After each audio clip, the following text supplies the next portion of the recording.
Welcome back aboard the Polite Ship, everyone, and as you can see, I've challenged myself once again to build something on Bedrock Edition Mobile, which I hate doing.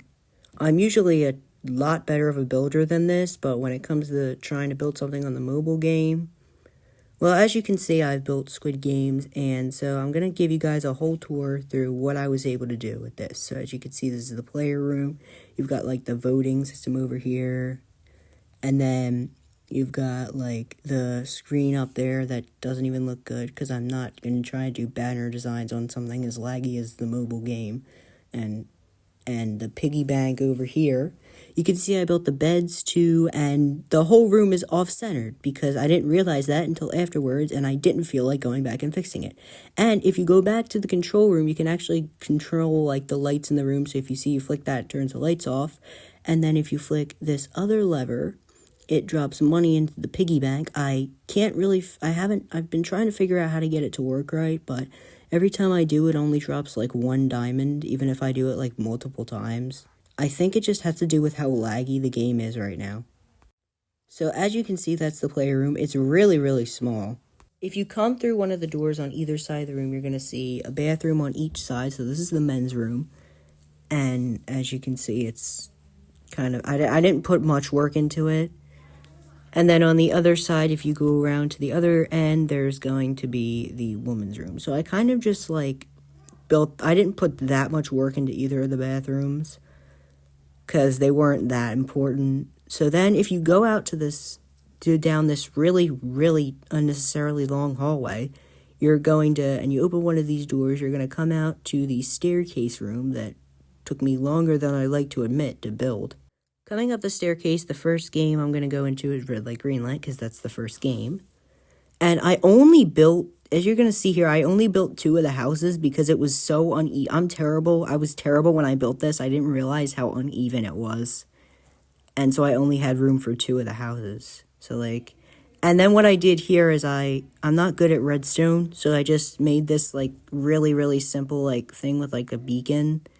So when the beacon turns red, you have to stop. In fact, I even tried to figure out how to get it to turn green on the other end, but it didn't work because, again, I'm terrible at redstone. And especially trying to do it on, like, mobile. As you can see, I also made this thing here to shoot the players but it's not that good. And then if you come back here through this really, really, really sloppy tunnel, you can make your way back to the main staircase. Let's never speak of that tunnel again.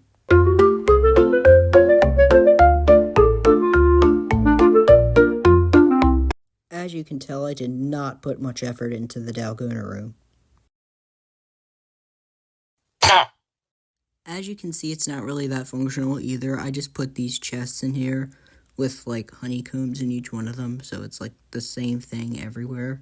This is, like, the least interesting room. Moving on to the slightly more interesting tug of war. Now, I guess you could consider this game to... What in the world? I guess you could consider this game to be kind of functional.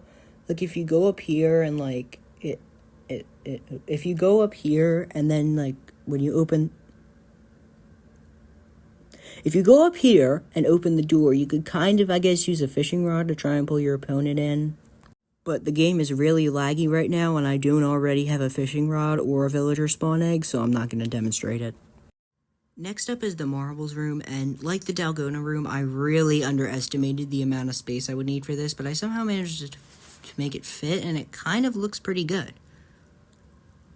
I also think that this one could be kind of functional if you were to get another player on the server, but with villagers, this one's not going to work. So, yeah. Let's not make this video any more boring than it already is, please. As we make our way up the unnecessarily long stairway to get to Glass Bridge, I have to explain the problem with this game.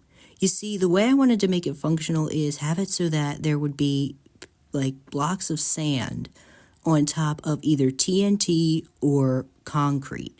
And you wouldn't know which was which, and if you landed on the TNT with the pressure plate on top, the pressure plate would ignite the TNT, causing the sand to fall.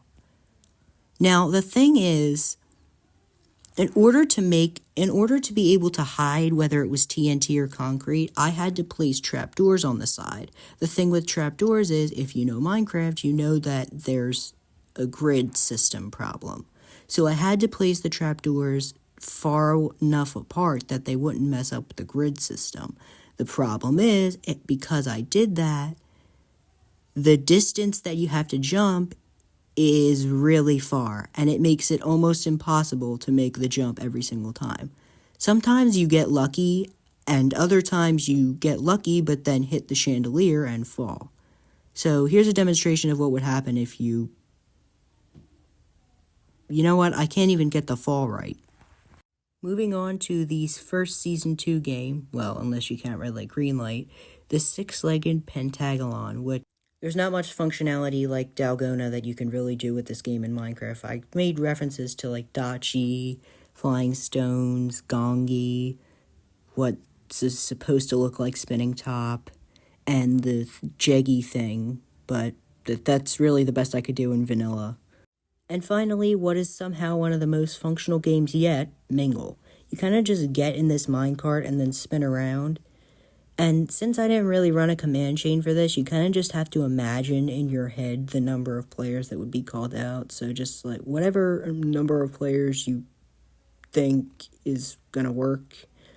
And then if there's any other players in here, if it were on multiplayer, or if there were any villagers, you could get with that group. It's hard to work with villagers. I tried doing this with just villagers, but again, villagers don't cooperate. And the one time I did get them to go in the room, I wasn't recording it. So, yeah, I didn't actually record any footage of that for this video, but I just really wanted to kind of showcase, the different rooms that I made in this video. And also, if you come in here, you can see there's a problem with a lot of the rooms where, because they're right next to each other, there's always going to be that one side of the room that's just the color of the room before it. Unless it's the last room on one of the ends. Because the other room is right next door interfering with it. So whatever wall that was interfering with the next room is going to be in the way of where the next room is. Alright, and I think you've had your share of boredom at this point. Thanks for watching. Don't get seasick. Bye. I promise my next video will be